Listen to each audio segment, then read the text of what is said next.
Ponuda konobe Nono temelji se na istarskoj kuhinji, ali nije samo istarska, nego je i šira. Početci su bili stvarno samo na istarskom, podneblje za mesom i nešto malo ribe, ali sad smo stvarno malo i proširili se, tako da je tako cijeli Mediteran.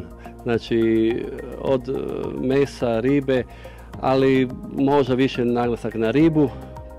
Gledamo da ostanemo tradicionalna kuhinja istarska, ali opet malo prezentirano na ljepši način, tako da izgleda i za oko kad se donese jako onako ukusno i fino. Ajde ne zaboravimo i za vegetarijance, to je sve veća potražnja, sve više i stvarno i na tome imamo jednu ponudu koju isto stalno mijenjamo i stalno dopunjujemo. Evo, moram se pohvaliti, imamo baš gospođu koja nam pravi domaći kruh, peciva, kolače koje objedinjuje i stalno mijenjamo i koji su stvarno gosti oduševljeni.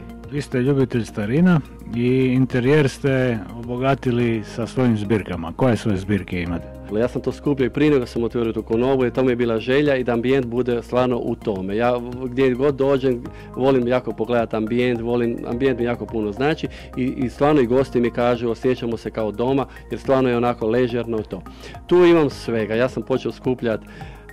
Prvo mi je bilo fotoaparati, to sam bio nekako starinske fotoaparate počeo skupljati, pa su tu zidni satovi, imam tamo te duhačke instrumente, jedan lijepi kantun smo stavili sa instrumentima, onda tu su normalno mlinci za kavu, to su vage, to su stari radioaparati koje isto u svakom kantunu imamo po jedan. Onda na kaminu normalno su ove pegle koje su nekad se koristilo.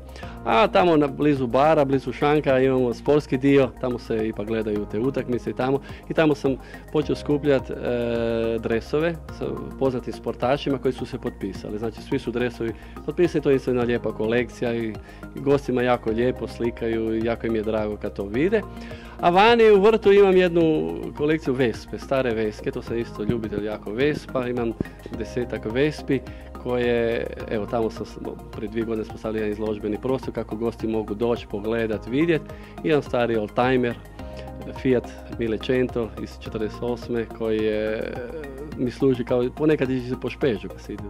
A za djecu smo, evo došla nam je jedna ideja, jer pošto imamo jedan lijepi veliki vrt od traga i dječji park, dječje igralište i smo dopunili sa domaćim životinjama. Znači djeca mogu hraniti naše zečeve, kokice, guske, patke, imamo magarčiće, 3 mala magarca imamo i jako vidim se da su djeca oduševljena, budu tamo po sat vremena, lijepo se zabavljaju dok roditelji tu kod nas lijepo uživaju u našoj hrani.